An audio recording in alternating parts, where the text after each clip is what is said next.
and the rise of Hitler. Now, in this chapter, we have to discuss about Germany and the development of Nazism and how Hitler was ruled. As we already know that Hitler was the dictator of Germany. How he became the dictator of Germany and how Germany was ruled under the dictatorship of Hitler. Chapter का नाम है, third number chapter है आपके history का, Nazism and the rise of Hitler. ठीक है, एक बहुत ही इंपॉर्टेंट चैप्टर है जो लाइफ के बहुत सारे कॉन्सिक्वेंसेस को डिटरमाइन करता है. स्टार्ट करते हैं लेसन. देखिए, आप लोग को इज स्पेशली इस चैप्टर की शुरुआत में एक कहानी दी गई. ठीक है, एक हेलमुट नाम का लड़का होता है, उसकी मदर फादर कुछ बातें करते हैं, वो सुन रहा होता है. मदर फादर बात करते हैं कि अब जर्मनी में रहना मुश्किल है, तो हमें सुसाइड करना पड़ेगा. तो पूरी फैमिली सुसाइड करे या मैं करूं. दूसरा दिन होता है, पूरी फैमिली एंजॉय करने के लिए बाहर जाती है, एंजॉय करती है. और दूसरे दिन खबर ये आती है कि जो विल्मट है उसका फादर जो है उसने सुसाइड कर लिया, अपने आप को गोली मार. आखिर ऐसा क्यों हुआ जिसकी वजह से उस बच्चे को 9 साल तक घर का खाना नहीं खाना पड़ा. यानी वो डर के मारे अपने मम्मी के द्वारा बनाया हुआ खाना नहीं खाता था, क्योंकि उसको डर था कहीं मम्मी मेरे खाने में जहर मिला के ना दे. ऐसा क्यों हुआ? इन सभी चीजों को जानने के लिए हमें फ्लैशबैक में जाना पड़ेगा. और फ्लैशबैक है the era of first world war. First world war कब हुआ था बताइए? First world war 1914 to 19. ये हुआ था 1914 टू 1918 के बीच. ठीक है, और इसमें दो गुट बन गए थे. एक गुट को बोला गया एलाइड पावर और दूसरे गुट को बोला गया सेंट्रल पावर. एलाइड पावर और दूसरा क्या था? Central power. कई लोग एलाइड नेशन भी बोलते हैं. एलाइड पावर में पहले था फ्रांस, दूसरा फ्रांस के बाद जो दूसरा कंट्री था रसिया, इंग्लैंड, रसिया, तीसरा कंट्री इंग्लैंड.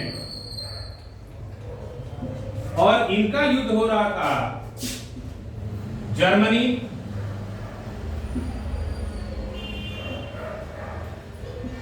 तुर्की और ऑस्ट्रिया से. ठीक है, युद्ध चल रहा था. एक समय ऐसा था कि जर्मनी काफी अमीर देश की श्रेणी में माना जाता. जर्मनी का आइडेंटिफिकेशन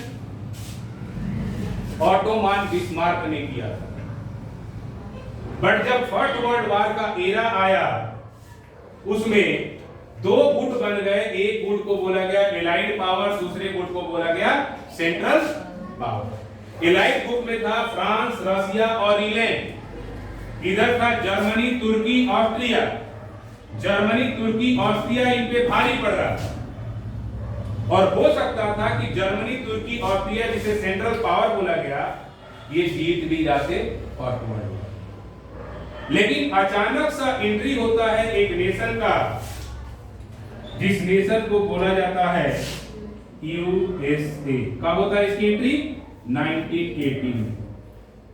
और जैसे ही ये एंट्री मारता है world war second, that means call खत्म हो जाता है, क्योंकि ये जो नेशन से ये हार जाते हैं। ठीक है, अब होता क्या है, फर्स्ट वर्ल्ड वार 1940 से 1980 के बीच, फर्स्ट वर्ल्ड वार ये सेंट्रल पावर जो होता है वो हार जाता है। ठीक है, अब होता क्या है कि फर्स्ट वर्ल्ड वार हारने के बाद राजा जो होता है जर्मनी का, वो गद्दी छोड़ देता है। और गद्दी छोड़ने के बाद नेशन को चलाने के लिए किसी न किसी पावर की जरूरत होती है, इसलिए एक रिपब्लिक का गठन किया जाता है, जिसे वाइमर रिपब्लिक के नाम से जाना जाता है। ठीक है, तो this is known as Weimar Republic. अब स्टडी करते हैं कि वाइमर रिपब्लिक किस तरीके से बना और वाइमर रिपब्लिक देश के लिए किया। देखिए, Weimar Republic was adopted on 11 अगस्त 1919। 11 अगस्त 1919 को दैट मीन्स को एडॉप्ट किया गया था। और आपको पता होगा हिंदुस्तान में भी एक इंसिडेंट हुआ था जिसे बोला जाता है जालियांवाला बाग हत्याकांड, जो 1919 में ही हुआ था।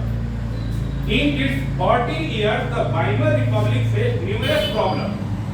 Weimar Republic जो था, इसको बहुत सारी प्रॉब्लम्स होने लगी, इंक्लूडिंग हाइपर इन्फ्लेशन, महंगाई काफी हद तक बढ़ती जा रही थी, पॉलिटिकल एक्टिविजन यानी पॉलिटिकल सिस्टम में काफी दबाव बनता जा रहा था, लोगों का जो विश्वास था वो पूरी तरीके से खत्म होता जा रहा था।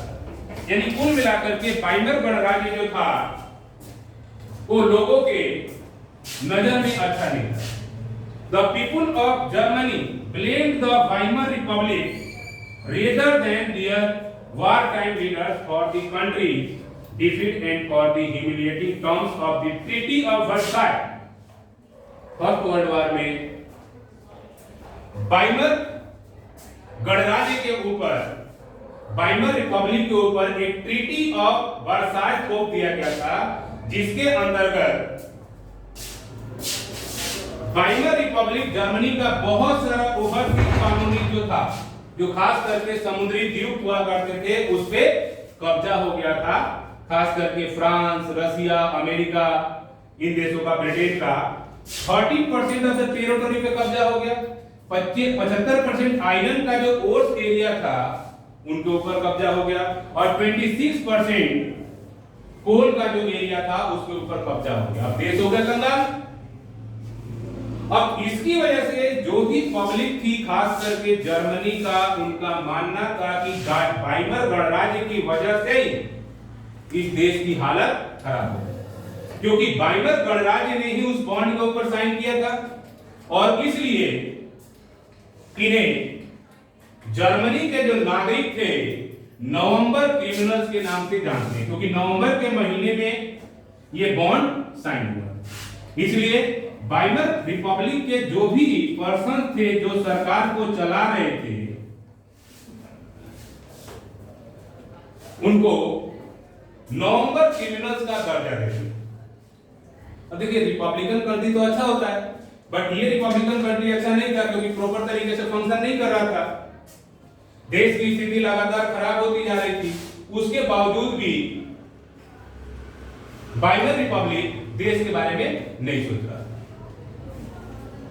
अब हुआ क्या, पॉलिटिकल रेडियलिज्म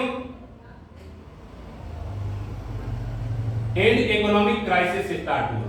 कहां पे? Germany. Germany fought war largely on loans and had to pay war reparation in gold। Germany जिसने भी युद्ध लड़ा वो लोन के दम पे लड़ा, और बाद में उसे पे किस फॉर्म में करना पड़ता था? गोल्ड के फॉर्म में। दिस डिप्लेटेड गोल्ड रिजर्व, जिसकी वजह से सोने का जो सोर्सेस था वो खत्म हो गया। इन 1923 जर्मनी रिफ्यूज टू पे। 1923 में जर्मनी ने क्या किया?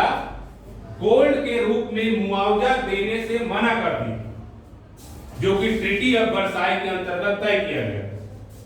Germany started printing paper currency it has produced that much money which led to the fall of currency। हम क्या सोचते हैं 2000 का नोट छापने में 5 रुपए का खर्चा है, इसका मतलब ये थोड़ा ना हुआ कि जितनी मर्जी उतना नोट छाप दो। जर्मनी में जो वाइमर रिपब्लिक था उसको ऐसा महसूस हुआ कि अगर कर्जा चुकाना है तो जितनी मर्जी उतना नोट छापो, और अंधाधुंध पेपर करेंसी की छपाई होने लगी। अप्रैल के महीने में $1 कितने का था? 24,000 marks. Marks is the currency of Germany, यानी $1 किसके बराबर था? 24,000 मार्क्स के बराबर। कब? अप्रैल। जैसे ही जुलाई हुआ ये हो गया $1 किसके बराबर? 3,53,000 का। अगस्त में हो गया 4 करोड़ $1 4,621,000, और यही जाकर के दिसंबर में हुआ 98,860,000। अब बताइए, इस हिसाब से तो हम बड़े खुश नसीब है कि $1 हमारा 80 रुपए का $1 है। वहां कहते हैं $1 कितने का है? 9886,000, यानी इतना लेकर के जाओगे तो $1 मिलेगा। इंटरनेशनल मार्केट डॉलर पर चलता है, जिसकी वजह से ये जो क्राइसिस हुई, इस क्राइसिस को हाइपर इन्फ्लेशन के नाम से जानते हैं। हुआ क्या? अंधाधुंध करेंसी की छपाई होनी चालू हो गई, और अंधाधुंध करेंसी की छपाई होने के कारण इंटरनेशनल मार्केट में मार्क्स की कीमत, जो कि जर्मनी के करेंसी का नाम है, उसकी कीमत इतनी घट गई कि पाव रोटी खरीदने के लिए भी बैलगाड़ी में नोटों के बंडल लेकर के जाना पड़ता था। ये देख रहे हो, पेपर करेंसी दिखाया गया, यानी पेपर करेंसी का इंटरनेशनल वैल्यू बहुत ही कम हो गया। अब जब पेपर वैल्यू कम हो जाता है, पेपर करेंसी का जो वैल्यू होता है वो कम हो जाता है, तो इन्फ्लेशन आता है, महामारी। आज देखा होगा, पहले 1 रुपये में अनाज मिलता था तो 1 रुपया के सिक्का पे अनाज का फोटो होता था। आज 1 रुपया में ठेंगा मिलता है, इसलिए 1 रुपये के सिक्का पे ठेंगा का निशान लगा हुआ है। देखा है कभी? Yes, sir. That indicates what? कि इंटरनेशनल मार्केट में अपने को एस्टैब्लिश करने के लिए अपनी करेंसी की इंटरनेशनल वैल्यू बना करके रखनी जरूरी है। हम लोग एक अच्छे देश में हैं जहां पे 80 रुपया का $1 है, इतना तो नहीं है जितना इसने दिखा है। और पेपर नोट ने क्राइसिस खड़ी कर दी, जो कि हाइपर इन्फ्लेशन के नाम से जाना जाता है, महंगाई के नाम से जाना जाता है। अब वहां महंगाई इतनी बढ़ गई कि लोगों की नौकरियां जाने लगी, लोगों के पास काम नहीं था। $1 लो, 1 महीना काम करना पड़ेगा, ये कंडीशन बन गई। पूरी तरीके से नेशन सड़कों पे आ गया, स्थिति बद से बदतर होती जा रही थी। लोगों का सोचना था कि हमारा घर द्वार कहीं मिल करके हम सड़कों पे ना आ जाए, क्योंकि वाइमर रिपब्लिक जो था वो कोई प्रॉपर सॉल्यूशन लेकर के नहीं आ रहा था, और जो सॉल्यूशन वो लेकर के आया कि पेपर करेंसी के छपाई को बढ़ा दो, वो और ज्यादा नुकसानदायक साबित हुआ। क्या? German investments were totally depend on short-term loans, largely from the USA। आप एक चीज बताइए, फर्स्ट वर्ल्ड वॉर जर्मनी किसकी वजह से हारा? यूएसए की वजह से। अब जर्मनी को मदद कौन कर रहा था छोटे छोटे लोन के रूप में? यूएसए। बात वही हो गई, जिसने आग लगाई वही बाल्टी लेके आ गया बुझा दे। ऐसा क्यों किया यूएसए ने? क्योंकि यूएसए को डर था कि कहीं जर्मनी उससे बड़ा सुपर पावर ना बन जाए। अब छोटे छोटे पैकेट में लोन देता था जर्मनी को, और जर्मनी उस लोन की सहायता से धीरे धीरे धीरे धीरे कछुए की चाल से अपग्रेड हो रहा। This support was withdrawn when Wall Street Exchange crashed in 1929। 1929 में इस सपोर्ट को खींच लिया गया। क्यों? जब वॉल स्ट्रीट एक्सचेंज जो 1929 में क्रैश हो गई, यानी खुद ही बर्बाद हो गया। और खुद ही बर्बाद होने के बाद इन्होंने क्या किया, मदद करना बंद कर दिया जर्मनी। इसलिए कहा जाता है किसी के ऊपर डिपेंडेंट मत रहो, अपना सेल्फ जनरेशन ऑफ इनकम भी होनी चाहिए। वी आर इंडियंस, और इंडिया का भी अपना सपोर्टिव वैल्यू होना चाहिए, हमें किसी के ऊपर डिपेंडेंट नहीं होना चाहिए। वैसे अमेरिका की शुरू से आदत रही है, वो मौके पे मदद नहीं करता। On 24th October, 14 million shares were sold. 13 million shares बिक गए। किसके? वॉल स्ट्रीट एक्सचेंज यूएसए का, जिसकी वजह से यूएसए तबाह हो गया। This was the start of the great depression. ये एक ऐसा पीरियड था जब यूएसए में ग्रेट डिप्रेशन जैसी चीज आई थी, जिसमें बहुत बड़ी समस्या हो गई थी, लोगों के पास जॉब नहीं थी, काम धंधा नहीं था, करेंसी का वैल्यू कम हो गया, जो मार्केट चीजें थी वो चल नहीं रही थी। Due to it workers lost their job. अब इसकी वजह से बहुत सारे लोगों की नौकरियां जाने लगी, कम कम पैसे में काम करने लगे।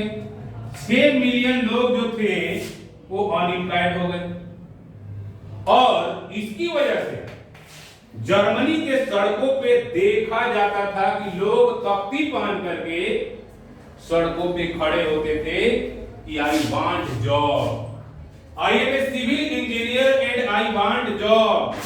बच्चे तख्ती लगा करके गर्दन में खड़े रहते थे सड़कों पे, why can not you give my dad A job, मेरे पापा को नौकरी क्यों नहीं मिल रही है, क्यों नहीं दी जा रही है, क्योंकि उनके घर में खाना नहीं था। इतनी बुरी स्थिति जर्मनी की हो चुकी थी। जर्मनी के लोग सड़कों पे आ गए थे, डॉक्टर्स तख्तियां लगा करके घुमा करते थे कि I am a civil doctor, I am a civil, that means called surgeon, I want some type of job. इसे बोलते ग्रेट डिप्रेशन। आज हिंदुस्तान में भी यही समस्या है, बहुत सारे लोग अनएम्प्लॉयड है, सड़कों पे घूम रहे हैं। बीटेक किए हुए बच्चे, नीट जेई क्वालिफाई किए हुए बच्चे, बीसीए एमसीए सीए किए हुए बच्चे, बीबीए किए हुए बच्चे सड़कों पे घूम रहे हैं। कारण क्या है? या तो उनमें क्वालिटी की कमी है, और नहीं तो हमारे एम्प्लॉयमेंट स्ट्रक्चर या एजुकेशनल सिस्टम में कमी है, जिसकी वजह से वो सड़कों पे हैं।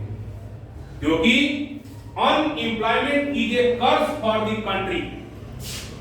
10 आदमी, एक आदमी कमा रहा, 9 आदमी खा रहा, how can the nation will develop? यही सेम चीज यहां हुआ था, जिसकी वजह से जर्मनी के लोग सड़कों पे आ गए थे। उनका मानना था कि सरकार तो अब कुछ करने वाली है नहीं है, हमें अपने आप ही कुछ करना पड़ेगा, क्योंकि वाइमर रिपब्लिक सोच नहीं पा रही थी कि what I have to do. जिसकी वजह से जर्मनी के जो लोग थे वो सड़कों पे आ गए थे, तख्तियां लगा करके सड़कों पे घुमा करते थे कि मुझे जॉब दे दो, मुझे काम दे दो। 8-8 घंटे लाइन में खड़े रहते थे, तब जाकर के उनको थोड़ा सा काम मिलता था। उस काम का वेजेस इतना भी नहीं होता था कि पाव रोटी तक खरीद सके, इतना बुरा हाल था। इसे ग्रेट डिप्रेशन कहते हैं। अब हुआ क्या कि कहते हैं ना कि एक्चुअली पब्लिक तो हमेशा से सोचती है कि कोई आए और हमारी मदद करे, हमारी हेल्प करे, और इसी दौर में एक पर्सन का इंट्रोडक्शन होता है, जिस पर्सन को एडोल्फ हिटलर के नाम से जाना। Hitler was a good type of orator as well as a motivational speaker. He has a command on their language. He has the capability to introduce the public of Germany, and that was introduced. Hitler was a soldier in the army when he was in him. The Germany is just going to fighting for the First World War. When the Treaty of Versailles was imposed on Weimar Republic, he became very vigorous and energetic. काफी ज्यादा वो मतलब aggressive हो गया कि हम लोग युद्ध जीतने ही वाले थे, वाइमर गणराज्य या राजा को सरेंडर करने की क्या जरूरत थी। उसने अपने आप को रिप्रेजेंट करने की कोशिश करी। बट इतना अच्छा वक्ता, motivational speaker, orator, public command language वाला पर्सन आखिर डिक्टेटर बन कैसे गए? ये चीज जानने के लिए हम इसके लाइव के फ्लैशबैक में चलते हैं। देखिए यहां दिया गया कि born in 1889 in Austria, worked as a messenger and corporal in army. He was motivational speaker, but इनके फादर जो थे ऑस्ट्रिया के रहने वाले, इनके फादर के जो फादर थे वो जेविस माना गया है कि ही वाज जेविस। इनकी ग्रैंड मदर जो थी she was a housekeeper in the home of a Jewish family, and by incident his father born, he was Jewish. और वहीं से इस बच्चे को साइकोलॉजिकल इफेक्ट हुआ था, और इस साइकोलॉजिकल इफेक्ट की वजह से इस बच्चे के दिमाग में एक साइकोलॉजिकल डेवलपमेंट हुआ कि अगर मुझे मौका मिलेगा तो मैं किसी भी जेविस को नहीं छोड़ूंगा। ये अंदर की सोच होती है, किसके दिमाग में क्या चल रहा है केवल साइकोलॉजी ही पढ़ सकता है, ठीक है। और इस वजह से हिटलर ने तानाशाही दिखाई थी, क्योंकि उसकी नजर में, जो हम आगे पढ़ेंगे, उसकी नजर में आर्यंस ही रूलर्स हुआ करते हैं, उसके अलावा जो अदर रेसेस होते हैं वो नॉन डिजायरेबल पर्सन होते हैं, उनकी कोई औकात नहीं होती, उनकी कोई लेवल नहीं होती है। ये उसका थॉट था, और इस थॉट के दम पे उसने अपने आप को रिप्रेजेंट किया और ही बिकेम द चांसलर। कैसे बना देखिए, the German defeat horrified Hitler and the treaty of Versailles made him furious. काफी ज्यादा एग्रेसिव हो गए थे क्योंकि इसने जी जान से लड़ाई लड़ी थी। In 1919 he joined a small group called the German Workers Party। 1919 में ये क्या करता है, जर्मन वर्कर्स पार्टी ज्वाइन करता है। कब? जब 1918 में सेकेंड वर्ल्ड वॉर खत्म होता है, वाइमर गणराज्य के ऊपर वर्साई की संधि थोप दी जाती है, जिसकी वजह से जर्मनी पूरी तरीके से तबाही के कगार पे आ जाता है। 1929 आते आते लोग सड़कों पे आ जाते हैं, बहुत बड़ी समस्या क्रिएट होती है। उसके बाद इसने किया क्या कि उसी पार्टी का नाम बदल करके रख दिया national German workers party, which later came to be known as Nazi party, जिसे बाद में किस नाम से जाना गया, नाजी पार्टी के नाम से जाना गया। In 1923 he planned to seize Bavaria, march to Berlin and capture power, but failed and arrested in the charge of treason। 1923 में इसने हमला किया बावरिया, जो कि बर्लिन, जो कि जर्मनी की राजधानी, वहां पे, और फेल हो गया, कैप्चर कर लिया गया, इसे अरेस्ट कर लिया गया और जेल में डाल दिया गया। महात्मा गांधी भी जेल गए थे, जितने लोग जेल गए सब फेमस हो गए, हमें भी जाना चाहिए, शायद फेमस हो जाए, ठीक है। In 1928 Nazi party got only 2.7% vote. अब 1928 कितना परसेंट वोट आया, 2.7% वोट।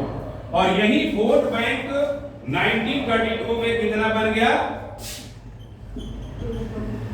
37%।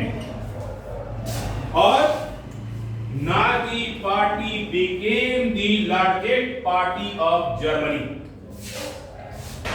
जर्मनी की सबसे बड़ी पार्टी बन गई।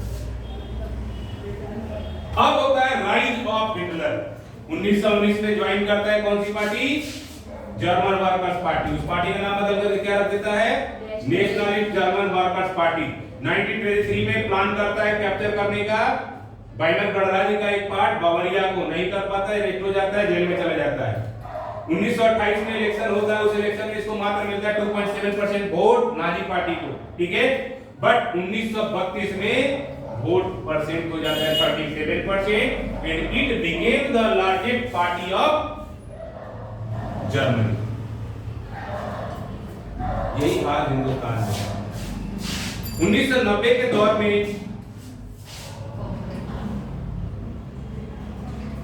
अटल बिहारी वाजपेयी लीडरशिप कर रहे थे बीजेपी का और उनके लीडरशिप में मात्र 2 सीटें आई थी 1989 में शायद, कंफर्म नहीं है, ठीक है। और 2 सीटें आई थी तो कोने में बैठे हुए थे अटल बिहारी वाजपेयी और एक दूसरा, तो जितने भी कांग्रेस के लोग थे हंस रहे थे, देखो देखो ये 2 आए हैं, ये फाइट करेंगे यार, मैंने पार्लियामेंट में डिबेट करेंगे। अटल बिहारी वाजपेयी ने कहा था कि आज तुम हंस रहे हो पार्लियामेंट में बैठ करके हम दोनों के बारे में, एक दिन ऐसा आएगा कि तुम्हारे ऊपर हमारे सांसद पूरी तरीके से पार्लियामेंट में ही नहीं हंसेंगे, देश की पूरी जनता भी तुम्हारे ऊपर हंसेगी। वो दौर आ गया। नाउ मोदी जी की सरकार में देखा होगा कि इन्होंने इतना ज्यादा एक्सपेंशन किया है कि पुलिस सिस्टम को ये वायर कर रखा है, ठीक है।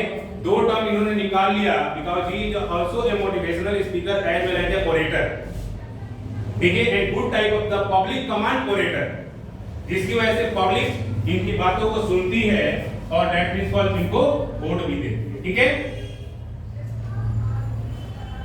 अब हुआ क्या, धीरे धीरे चीजों में बदलाव हुआ और उस बदलाव का नतीजा हुआ कि 1932 आते आते Germany became under the Nazi party के अंडर आ गया। अब जर्मनी में जो शासक बना वो कौन बन गया, Hitler became the chancellor of Germany. ये उसका सिंबल था और ये सिंबल जो था it specially that is called, ये हिटलर के पार्टी नाजी पार्टी का सिंबल था of democracy, destruction of democracy. Actually Germany was a democracy, किसके अंडर में काम कर रहा था, अब नाजी पार्टी थी। 1932 में जब नाजी पार्टी फुल मेजोरिटी से आई तो उसका एक ही कंसेप्ट था कि किसी तरीके से नेशन को डेवलप किया जाए, बट हिटलर को यह पता लग गया कि नेशन का डेवलपमेंट ऐसे होने वाला नहीं है क्योंकि नेशन काफी कर्जे में है और इस तरीके से नहीं होगा। तो उसने सबसे पहला काम क्या किया, कॉन्स्टिट्यूशन में आग लगा दिया, ठीक है। और कॉन्स्टिट्यूशन में आग लगाने के कारण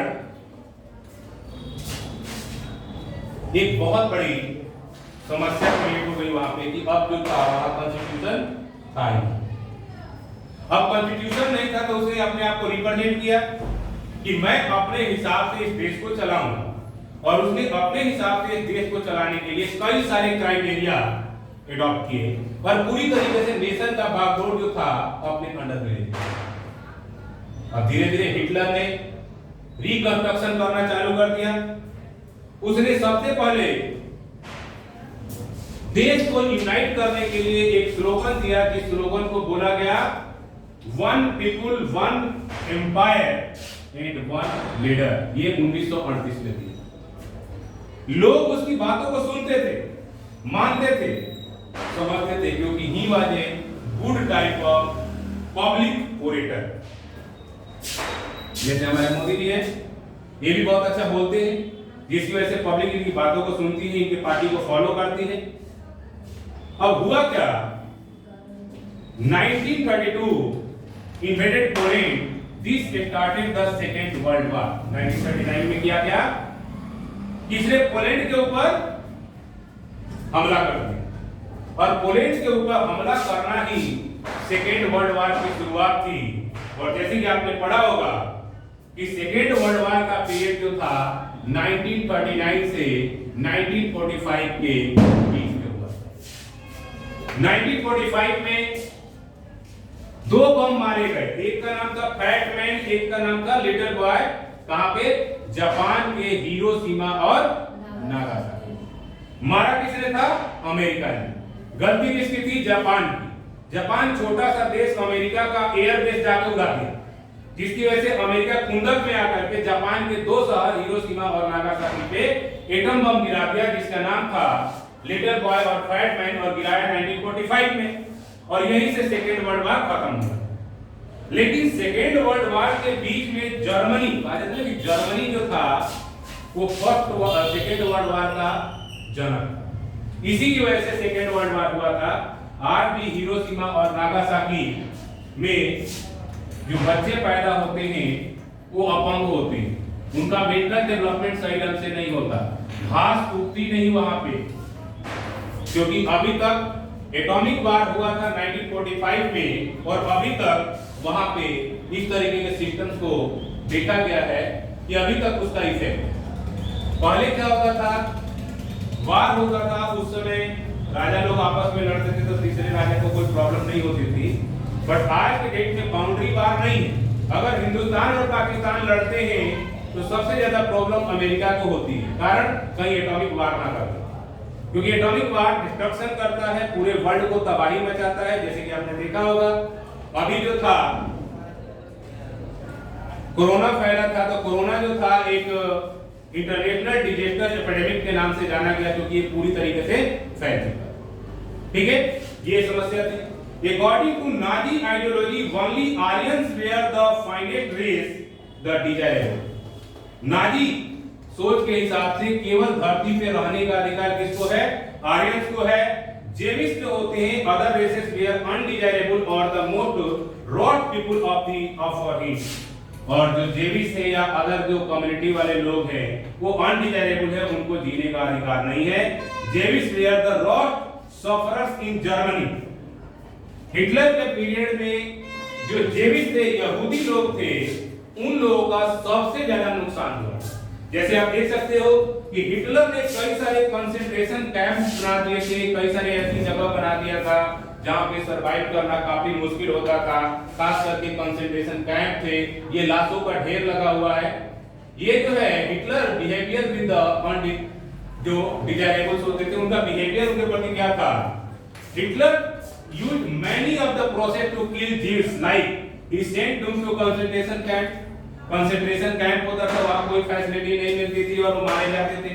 दूसरा होता था गैस चेंबर बना दिया जाता था, उस गैस चेंबर में उनको डाल दिया जाता था, वो तड़प तड़प के मरते थे क्योंकि टॉक्सिक गैस छोड़ी जाती थी। Started many programs for killing easy euthanasia. Euthanasia is also a type of word used by Hitler to kill the disabled person. उसका मानना था कि किसी भी फिजिकली हैंडीकैप्ड पर्सन को जीने का राइट नहीं है, क्योंकि ये नेशन के ऊपर बोझ है, इनसे नेशन को कोई फायदा नहीं। अलग अलग चीजें की, जितने भी जेविस थे जेविसों को मारना चालू कर दिया। अभी समझ में आया, इसमें दिया गया है पहले पार्ट में कि एक बच्चा होता है, वो कहता है 9 साल तक खाना नहीं खाता, उसके पीछे कहानी है कि जेविस फैमिली को पकड़ पकड़ के मारा जाता था, कम किया जाता था, कंसंट्रेशन कैंप में डाला जाता था और लास्ट में गैस चेंबर में डाल दिया जाता था। हजारों की संख्या में लोग मरते थे, गड्ढा खुदवा करके जानवरों की तरह लाश निकाली जाती है और उसमें डाल दिया जाता है। ये कांसेप्ट था। यूथ इन नाजी की बात करें तो according to Hitler the youth were the leaders of tomorrow, so he change the text book and order teachers to teach Nazi ideology. सबसे पहले दूसरी क्या किया? टेक्स्ट बुक को चेंज कर दिया, नाजी आइडियोलॉजी पढ़ने के लिए बोला। They were taught to worship Hitler and hate Jews. उनको पढ़ाया गया कि वो हिटलर के बारे में पढ़ाए और हिटलर को भगवान माने। जेविस जो यहूदी हैं उनसे घृणा करें। At the age of 14 boys had to join the Nazi youth organization. 14 साल की उम्र में नाजी यूथ ऑर्गेनाइजेशन को ज्वाइन करना था। Hitler believed that boxing can make children iron hearted, strong and masculine. Hitler का यह मानना था कि बॉक्सिंग से बच्चे जो होते हैं मजबूत होते हैं, उनका दिल मजबूत होता है और उनमें पुरुषत्व बना रहता है, यानी उससे देश का डेवलपमेंट होता है। इस तरीके से उसने टेक्स्ट बुक में, अदर जगहों पे अपना प्रचार करना चालू कर दिया। जब भी कोई शासक केवल अपने आइडियोलॉजी के बारे में सोचे तो समझ लो शासक अच्छा नहीं है और नेशनल डेवलपमेंट नहीं हो पाया। उसने मेन गेम बना दिया बॉक्सिंग। उसका मानना था कि बॉक्सिंग से बच्चे जो होते हैं मजबूत होते हैं और कल को उन्हीं को देश को चलाना है, इसलिए बॉक्सिंग होना चाहिए। Nazi culture of method of motherhood, क्या क्या किया उसने महिलाओं को पुरुषों के बराबर हक देने से मना कर दिया। बोला कि नहीं, महिलाओं का काम केवल और केवल है अच्छे बच्चा पैदा करना और उनका पालन पोषण करना। जो महिलाएं आर्यंस पैदा करती थी उनको अवार्ड दिया जाता था, पिक्चर हॉल में जब जाती थी तो टिकट पे छूट दिया जाता था, शॉप्स वगैरह पे भी छूट दिया जाता था, और उसके अलावा उनको ऑनर भी दिया जाता था। जैसे किसी लेडीज ने 4 बच्चे पैदा किए तो उसको ब्रोंज क्रॉस मिलता था, 6 पैदा किए तो सिल्वर क्रॉस मिलता था, और 8 पैदा किए तो गोल्ड क्रॉस मिलता था। इस तरीके से हिटलर ने अपनी आइडियोलॉजी बना दिया था नाजी कल्चर ऑफ मदरहुड के अनुसार। जो औरतें ब्लैक शिवलिंग पैदा करती थी उनको कंसंट्रेशन कैंप में डाल देता था, उनको काफी प्रताड़ित करता था, उनको मेडिकल फैसिलिटी नहीं लेने देता था। उसका एक ही आइडियोलॉजी था कि शासन करने का राइट केवल आर्यंस को है, बाकी जो पर्सन है वो अनडिजायरेबल है, उनके वो शासन नहीं कर सकते, उनको शासित किया जाता है। और इस तरीके से उसने अपने आइडियोलॉजी के दम पे जर्मनी में जितने भी जेविश थे उनको लगातार मारना चालू कर दिया। द आर्ट ऑफ प्रोपेगेंडा क्या था? Hitler never used words like किल और मर्डर इन ऑफिशियल कम्युनिकेशन। कभी भी ऑफिशियल कम्युनिकेशन में वो ये नहीं बोलता था कि मर्डर कर दो, किल कर दो। Some of the words used by Hitler in official communication are mass killing were termed as special treatment. Mass killing का मतलब क्या होता है? इकट्ठा 100-200 आदमी को मारना, उसको बोलता था स्पेशल ट्रीटमेंट दे दो। स्पेशल ट्रीटमेंट का मतलब होता है सबको मार दो। फाइनल सॉल्यूशन मतलब अगर कोई जेविश पकड़ा गया तो हिटलर बोलता था फाइनल सॉल्यूशन कर दो, और फाइनल सॉल्यूशन मतलब गर्दन रेत दो, मार दो उसको। यूथानसिया जो होता था वो होता था डिसेबल्ड के लिए। जैसे कोई डिसेबल्ड बच्चा है उसको कहता मार दो, इससे नेशन को कोई फायदा नहीं। और सिलेक्शन और डिसइंफेक्शन बोलता था, अगर कोई अच्छे बच्चा पैदा करता था तो उसका सिलेक्शन कर देता था, और कोई डिसेबल्ड या मान लो काला कलर का बच्चा पैदा किया तो उसे डिसइंफेक्शन कर देता था। Nazi ideas were spread through image के माध्यम से, फिल्म के माध्यम से, रेडियो के माध्यम से, पोस्टर के माध्यम से, स्लोगन्स के माध्यम से नाजी आइडिया को पूरी तरीके से बढ़ाया गया। हमेशा नाजीवाद का ही प्रचार होता था। टेक्स्ट बुकों में भी नाजीवाद का प्रचार हुआ। टीचर्स को बोला गया कि नाजीज्म के बारे में पढ़ाइए, हिटलर को गॉड बताइए। इस तरीके का कंसेप्ट दैट मींस पर डेवलप किया गया, जिसकी वजह से जर्मनी पूरी तरीके से बर्बाद हो गई। तो that means we can say that कि Hitler was the dictator who dictated the Germany, and on that period Germany was crushed in that day। हुआ क्या हिटलर का? 1945 में जब सेकेंड वर्ल्ड वॉर का पीरियड था, अमेरिका फिर दोबारा कूद गया या वार में। जब जापान ने अमेरिका के एयर बेस पे अटैक किया तो अमेरिका ने जापान के 2 शहरों पे परमाणु बम ही मारा। अब 1945 में जर्मनी की हार तय हो गई। तो जर्मनी का जो चांसलर था जिसका नाम था एडोल्फ हिटलर, काफी खूंखार आदमी था, जैसे आज के डेट में किंग जॉन है, ठीक है। ये बर्लिन के एक खाने में जाकर के छुप गया और इसने सुसाइड कर दी, और इस तरीके से सेकेंड वर्ल्ड वॉर खत्म। सेकेंड वर्ल्ड वॉर में किसी भी प्रकार का ट्रीटी नहीं बनाया गया, क्योंकि डर था। ट्रीटी ऑफ वर्साय की वजह से ही सेकेंड वर्ल्ड वॉर हुआ था। तो सेकेंड वर्ल्ड वॉर के बाद एक डिमांड उठी कि पूरे वर्ल्ड को कंट्रोल करने के लिए कोई ऑर्गेनाइजेशन होना चाहिए, और इस तरीके से 1945 में एक ऑर्गेनाइजेशन बनाई गई जिसका नाम है यूनाइटेड नेशन। आज के डेट में कोई भी देश दूसरे देश के ऊपर एटम बम नहीं मार सकता, क्योंकि यूनाइटेड नेशन का जो पार्ट कंट्री है उसको United nation say that means permission लेना पड़ेगा, नहीं तो सारे कंट्री एक साथ और वो देश अकेला पड़ जाए। इसलिए कहा जाता है कि जिस तरीके से हिटलर ने अपने आप को रिप्रेजेंट किया था कि I will solve the problems of the nation, I will provide the employment, I will provide the job, I will also escape the ignorance, उसने ये सारी चीजें बताई थी। I will destroy the treaty of Versailles, यानी एक बहुत अच्छा लीडर था। और जिस तरीके से मार्केट की सिचुएशन थी, लोगों को लगा कि इसमें बहुत ज्यादा सुधार हो सकती है अगर हिटलर आ जाता है, और इस वजह से हिटलर को लोगों ने वोटिंग करी। और उस वोटिंग का क्राइटेरिया हुआ कि हिटलर 1932 में चांसलर बना, 1933 में कॉन्स्टिट्यूशन में आग लगाई, और 1933 से धीरे धीरे डेवलपमेंट करता रहा। 1938 में एक कॉमन लॉ लेकर के आया, 1939 में पोलैंड पे आक्रमण किया, पोलैंड पे आक्रमण ही सेकेंड वर्ल्ड वॉर की शुरुआत थी, और इस तरीके से युद्ध चलता रहा, और ये युद्ध अप्रोक्सीमेटली 6 सालों तक 1939 से 1945 तक चला। जब भी वर्ल्ड वॉर होता है, बहुत बड़ी समस्या पूरे वर्ल्ड में आ जाती है, डिप्रेशन का समय आ जाता है, ठीक है, मार्केटिंग चलती नहीं, बिजनेस ठप हो जाते हैं, लोगों का काम धंधा चौपट हो जाता है, अनएम्प्लॉयमेंट हो जाती है। इसीलिए कभी भी युद्ध का सलाह नहीं दिया जाता है यूनाइटेड नेशन के द्वारा, टेबल टॉक के थ्रू हम इसको सॉल्व कर सकते हैं अगर कोशिश करें तो। इसीलिए कहा जाता है कि अपने लीडर का चुनाव सही कीजिए और सही ढंग का बंदा चुनिए, जो सेकुलर हो, जो किसी पार्टिकुलर कम्युनिटी को फोकस ना करे। क्योंकि आपने देखा होगा जर्मनी ने रेशियलिज्म फॉलो किया, बर्बाद हो गया। इधर आपका श्रीलंका ने मार्जिनलाइजेशन किया तमिल को, श्रीलंका भी बर्बादी के कगार पे है। अपना पाकिस्तान जो है, जो कि हमारा पड़ोसी देश है, वो हिंदुओं के साथ इस तरीके से करता है, आज तक डेवलपमेंट नहीं हुआ।